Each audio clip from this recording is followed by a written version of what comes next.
2009, pulling twice in support of Operation Iraqi Freedom. David decided to become a mental health counselor due to his own experience readjusting from being in the military. He wanted to help fellow veterans readjust and learn how to live a valued life despite the negative challenges and impact PTSD symptomology has on our day-to-day lives. David, thank you so much for joining us and for being here today. The floor is all yours. Awesome. Thank you for that introduction to the Survivors Advocacy Network, for having me here this evening to talk about how the body is impacted by trauma. First, I would like to point out that I do not consider myself an expert. I have taken bits and pieces of what experts have discovered and applied them through my interpretation to how I try to help the people I meet with for counseling. I also need to point out that even though I work for the VA Vet Center program, I am not here representing the VA. During this presentation, I will cover multiple topics about how the body and memory store trauma and how that manifests during your daily process. I find that working with veterans, we are natural problem solvers. And I find that if we can understand the why, then finding the ways to move towards post-traumatic growth don't seem impossible. So what is trauma with regard to how our body and brain experience it? First thing to understand about trauma, and what also happens to be a Vet Center motto, is trauma is not what is wrong with you, it is what happened to you. The trauma response is a normal response to an abnormal situation. At its most basic element, PTSD is a severely over-exaggerated survival response based on very real past situations. To understand why our body is in an over-exaggerated survival state, we have to talk about how we experience the world, which is through our five senses. Picture for a second a gazelle at a watering hole when it picks up the scent of a predator. They'll most likely avoid going back to that watering hole in the future. Triggers for PTSD work the same way. And if any of our five senses sense a trigger to a previous trauma, it will elicit a survival response within all of us. And then there's the idea of the sixth sense, which is control, but we're not going to get too much into that today. So, switch slide, please. Sorry.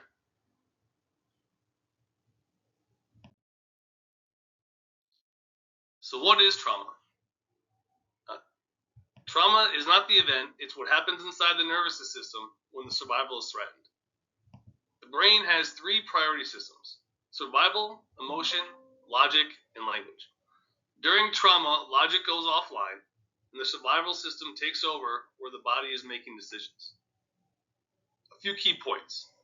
Traumatic memories are stored in our cells, influencing behavior without conscious awareness.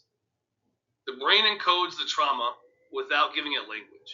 And if we experience trauma before our language develops as a young child, it'll affect adult behavior regardless. This is why individuals who have experienced childhood trauma often experience an exacerbation of trauma symptoms if they experience any as an adult. Trauma triggers physiological responses when activated, bypassing rational thought.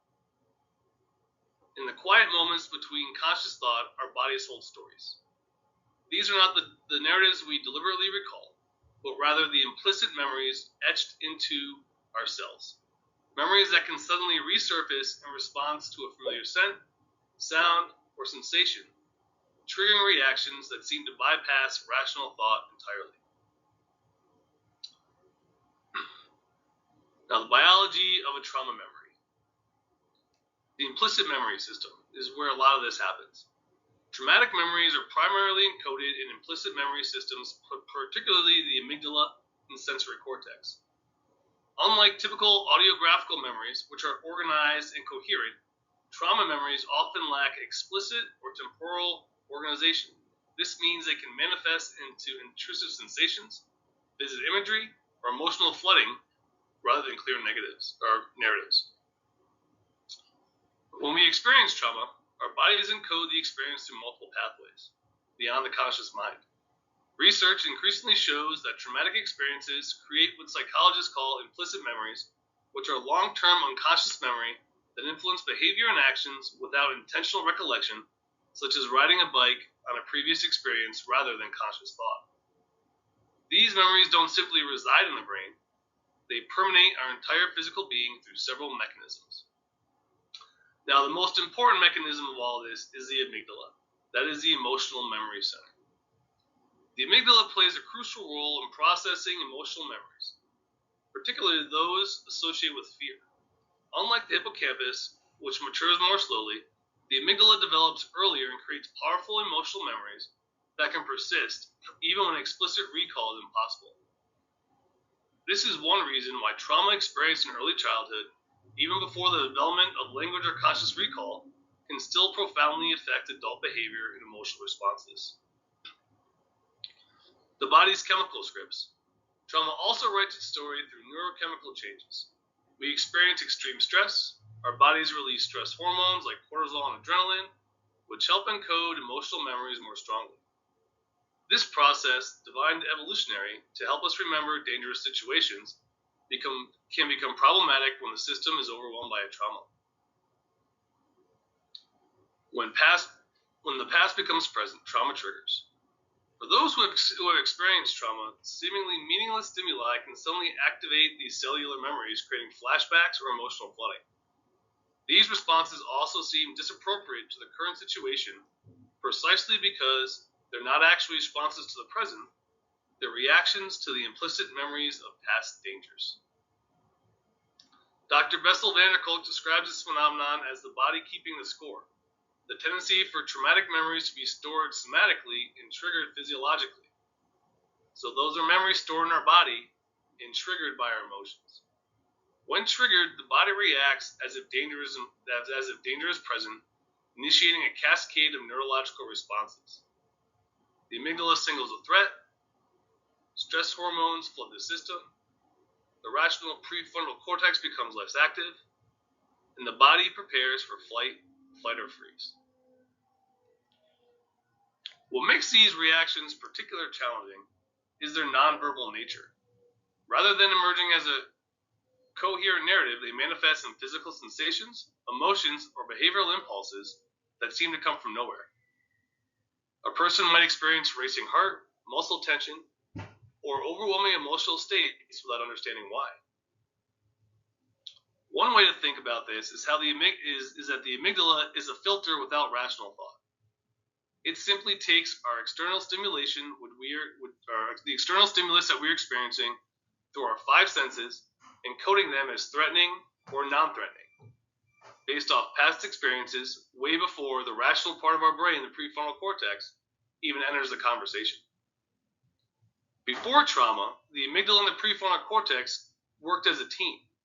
But since the trauma, the amygdala has taken a much bigger role and decides pretty much how the body's going to react without checking in with the prefrontal cortex. Part of the idea of trauma recovery and how it applies to the body is to try and get to a place where the amygdala and prefrontal cortex work more as partners again in determining what is a threat and what is not. If you can imagine yourself right before you experience trauma and you're sitting underneath the tree and you're eating an apple, you hear a twig crack, you might go through 4 or 5 different reasons about why the twig cracked before you decide how you're going to respond. But since the trauma, under that same tree eating a different apple, as soon as you hear a twig crack, you're going to jump into flight, or freeze. And that's going to be an automatic reaction from your body that has nothing to do with actually cognitive thought.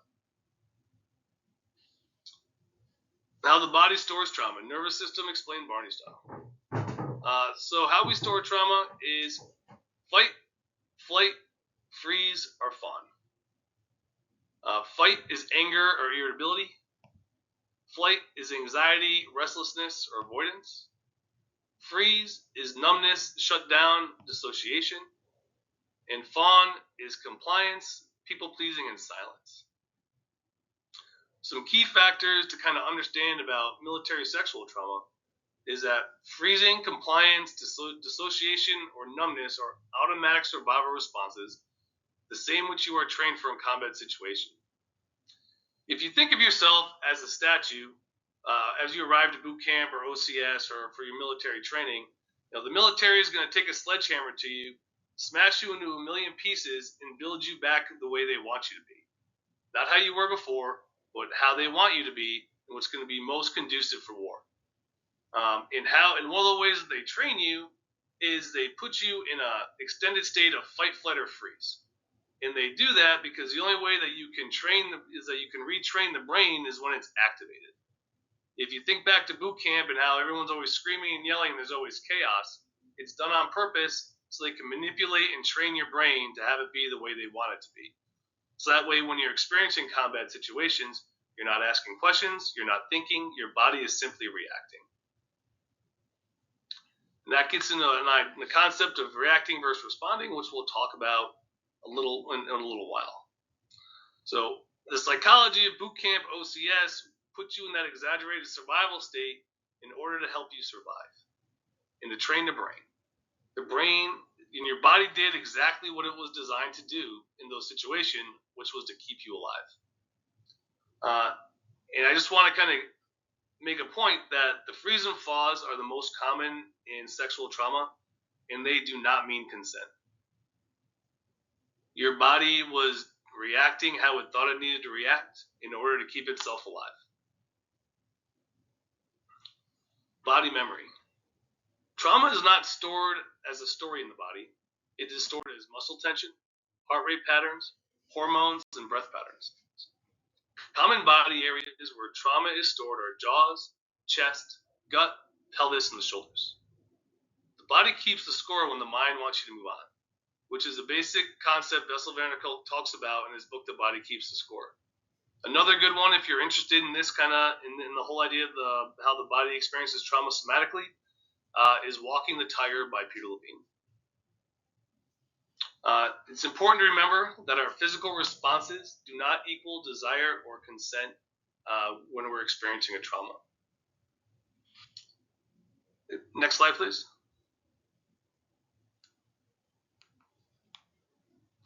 So a few key factors in MST for male versus female and how they experience the symptomology.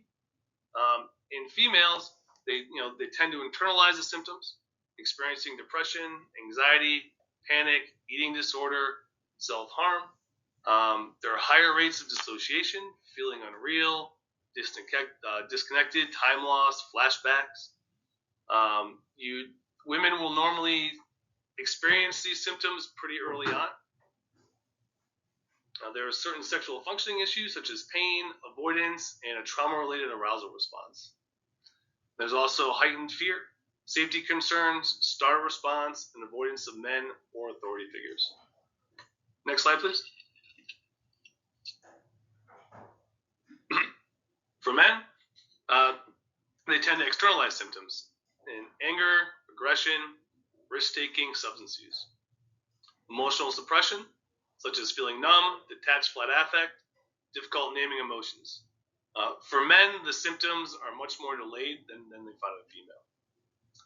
For men, they experience sexual identity confusion or distress, and this manifests in the body through headaches, GI issues, chronic pain with no clear cause. And men typically have an extreme avoidance of care. Next slide, please. Thank you.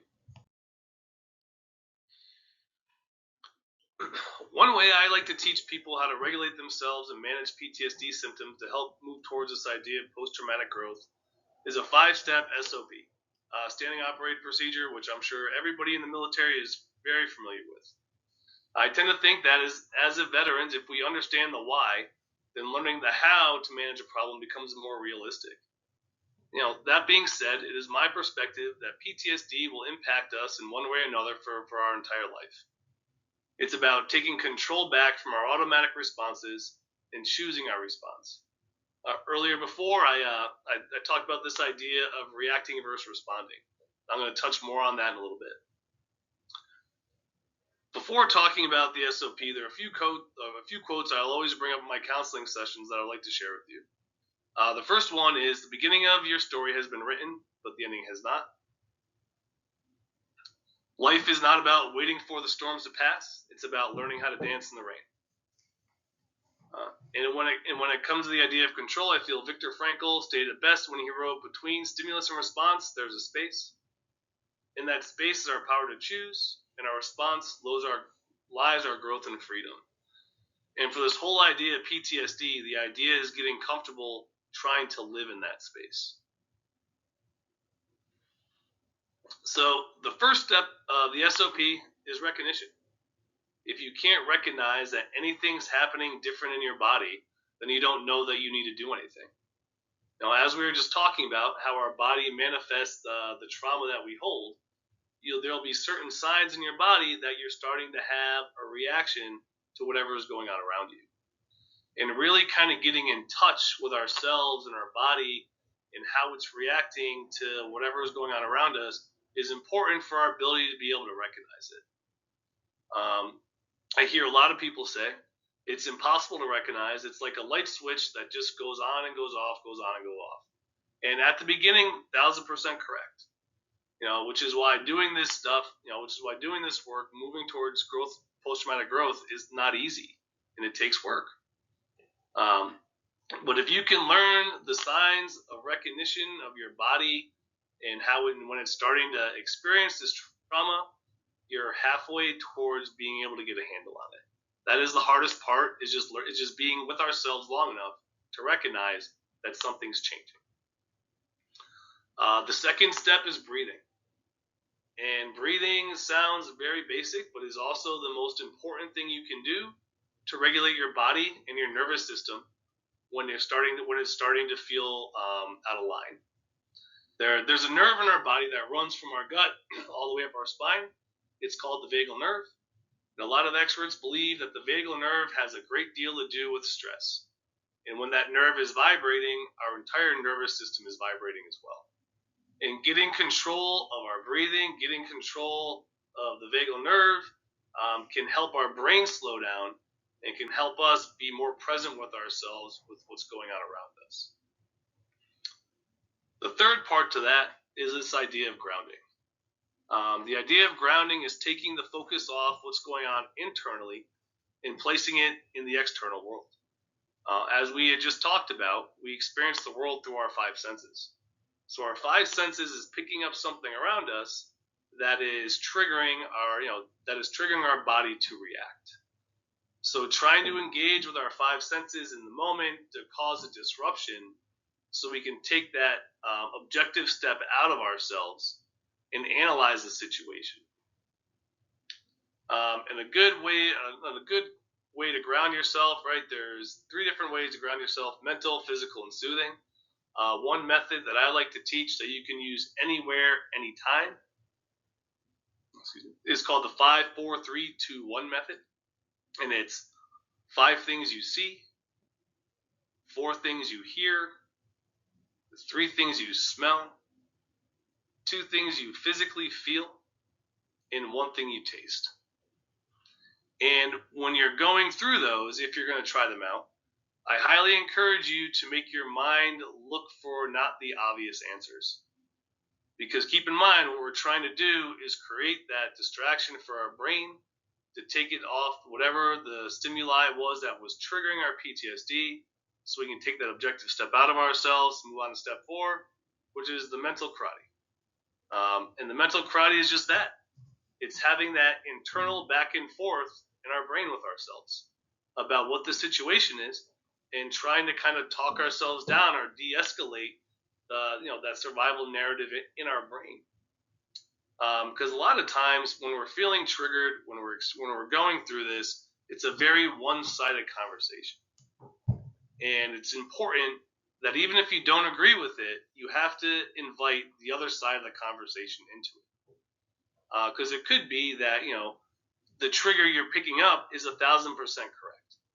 But just in case it's not, you want to check in with yourself just to make sure that you are responding versus reacting. And the last step is an action-based value step, right? And we're not going to have time to get into the idea of values and how to live values and stuff like that, but it's a step away from the PTSD symptom. So if the PTSD is asking, if you're, for an example, if you're in a crowded room or something like that, and the anxiety is starting to flare up, and everything in your brain is telling you to leave, an action-based value step in that situation would just be setting an alarm on your phone for 3 minutes and just breathing for those 3 minutes. Showing yourself that, hey, I am safe and I have nothing to be afraid of. And those action-based steps are very important. If you remember when we talked about going to boot camp and how the only time to retrain your brain for stress is when it's actively stressed, is what makes that action-based value step so important, because that's giving your brain sensory information it needs to counteract that it's not safe in that moment. A big part of post-traumatic growth is the idea of not allowing trauma to define you. Reacting versus responding, right? Learning how to find the space and turn that light switch into a dimmer. The idea is to teach your body how to regulate, not relax, in order to show the body it's safe, right? We are not trying to feel good. We are trying to feel present. It's not about reliving the past. It's about teaching the body that danger is overshowing body. It is safe versus telling it.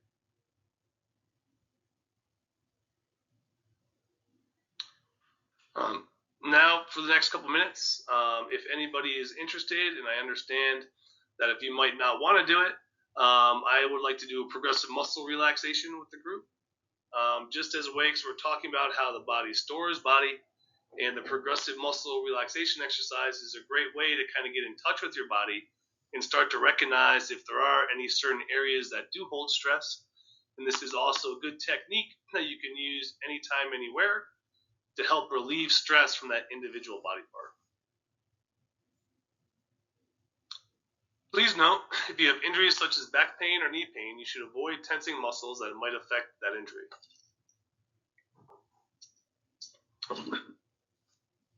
In one side note, when you're breathing, right? One way to know that you're breathing into your diaphragm, you're doing that diaphragmatic stress breathing into your vagal nerve, is put one hand on your chest and one hand on your gut. And when you breathe, if you push your gut out, that's how you know you're breathing into your stomach. I don't know if anybody in here is a musician, but it's the same way that musicians breathe. They breathe into their gut, so they can project everything. But that's the kind of breathing that we talk about when we're talking about for stress, anxiety, and all that stuff. Right. To begin, close your eyes and take a deep breath into your belly. Then exhale with a sigh. And the sighs are important because when you sigh, you're also engaging with the vagal nerve. Again, take a deep breath and imagine clean air going down your throat and filling your lungs. And then exhale with a sigh. Take another deep breath. And as you release it, think the word relax silently to yourself.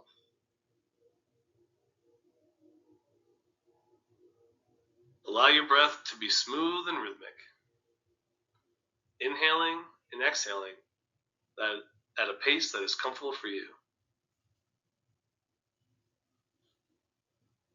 As you continue to breathe, continue to say the word relax to yourself. Slowly and calmly, each time you breathe out.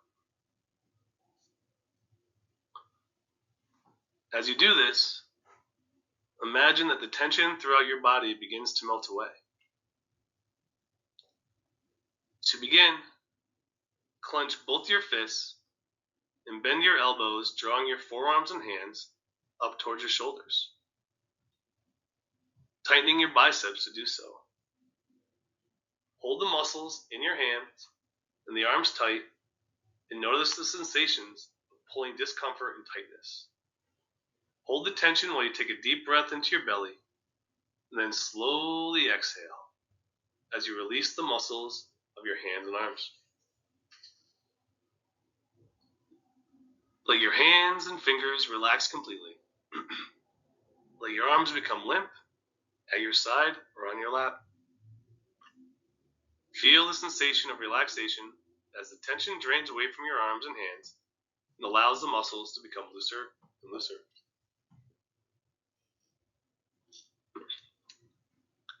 You may notice they feel lighter and warmer. Breathing in slowly and out, thinking the word relax each time you breathe out.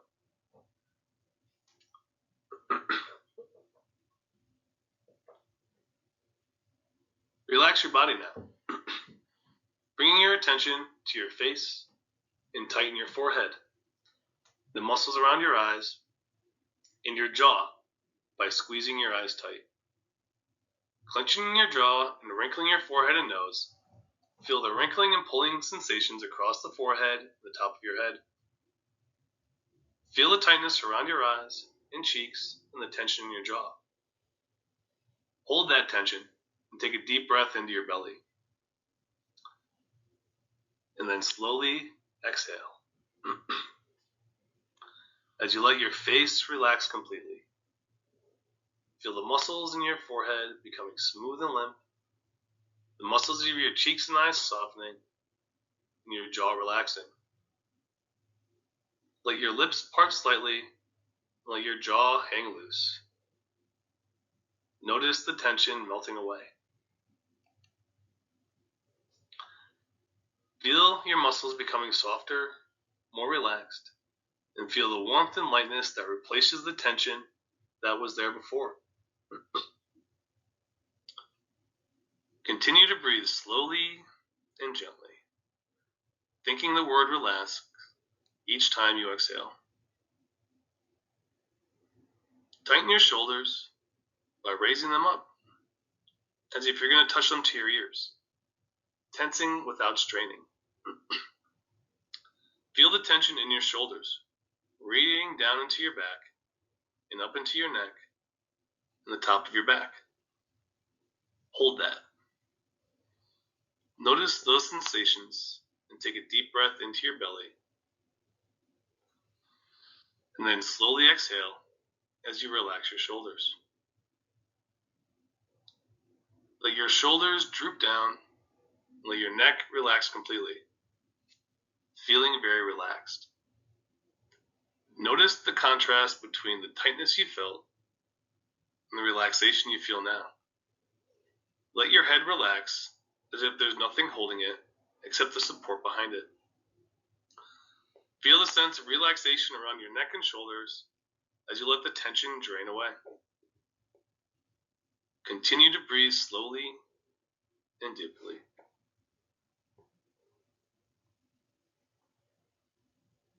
Now bring your attention to your stomach. Relax your body and tighten the muscles of your stomach by pulling your belly in towards the spine tightly. Hold that pose. Feel the sensation of tension. Hold it while you are taking a deep breath, and then slowly exhale as you relax your muscles. Imagine a wave of relaxation spreading through your belly. Allow the muscles of your stomach to be soft and relaxed, letting go more and more. Notice the difference between the tension you felt and the relaxation you feel now. Let any remaining tension melt away. Continuing to breathe gently in and out, feeling yourself become calmer and more relaxed. Now tighten your buttocks by squeezing them together. At the same time, squeeze the muscles of your thighs. You can lift your feet up to help tense your leg muscles. Notice the sensation of pulling, tightness, and constriction. Hold that tension and focus on it. Take a deep breath. And then slowly exhale as you relax your buttocks and thighs. Allow your muscles to relax completely and to let any tension drain away, melting away. Feel the muscles of your hips and legs feel different now than when you were clenching them. Really notice the difference. Continue to let go further and further, experiencing an even deeper relaxation. Breathing in and out, slowly and gently, in and out. Now tighten the muscles of your calves and your feet. As you feel your feet, pull your toes towards you. Flex these muscles carefully to avoid a cramp. Relax your body. Continue to flex your feet, relaxing the muscles of your calves and toes. Tighten and pull. Hold the tension for another second and take a deep breath. Now slowly exhale.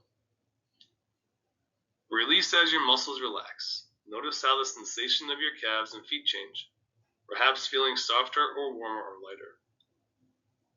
Really notice how the sensations of tension are different from the sensations of relaxation you are now experiencing. With each breath, allow more tension to drain from your calves, relaxing more and more deeply.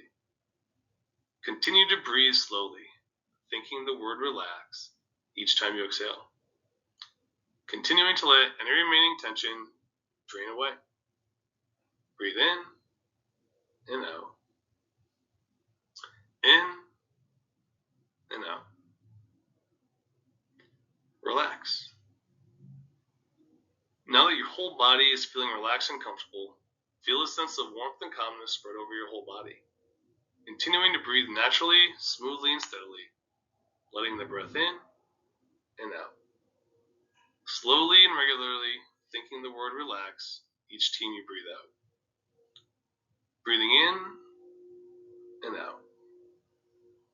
In and out. As you continue to breathe, imagine a wave of relaxation slowly spreading throughout your body, starting at your head and gradually penetrating all your muscles, all the cells of your body, all the way down to your toes.